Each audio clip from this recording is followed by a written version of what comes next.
చక్కగా రోడ్లు వేసాడా, రాజధానిలో ఎంత డెవలప్ అవుతుంది, కాని రావట్లేదా, కానొస్తుందా లేదా చూడమని ఎవరినైనా. చక్కగా ఒక్కటి సిమెంట్ రోడ్డు పోయి మనం చూద్దాం, ఒక్క మగోడిని ఎవరినైనా కానీ. రాజధానిలో కలవట్లు కడుతున్నాడు, సూపర్ కలవట్లు కడుతున్నారు, ఫైవర్లు వేస్తున్నాడు. ఎవడైనా సరే ఒక సిమెంట్ రోడ్డు వేయాలి ఇంత వాటికి. బాబు గారు చేసిన దాంట్లో ఎవడో ఆక్షేపం చేయడానికి లేదు. సూపర్ పరిపాలన అసలు ఎవడు. నీకేం ఇబ్బంది లేదు, బ్రహ్మాండం చేస్తాడు చంద్రబాబు. దానికి ఆలోచించాల్సిన పని లేదు. చదువుకున్నాడు, తెలియగలడు. మాకు లోకల్ శ్యామన్ గారు ఉన్నాడు, ఇబ్బంది లేదు.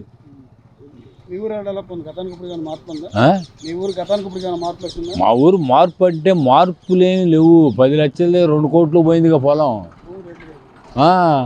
నీకు లేకపోతే ఏడుంది.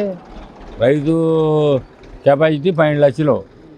ఇది రైతు కొనటం మంచిది, అన్నీ ఇది మంచిగానైతే కొన్నాడు, పిచ్చిది కొనలా. ఇప్పుడు మొత్తం పోతుంది, ఆన్లైన్లో చూసుకుంటున్నారు, మొత్తం పోతుంది. ఏముంది దానికి.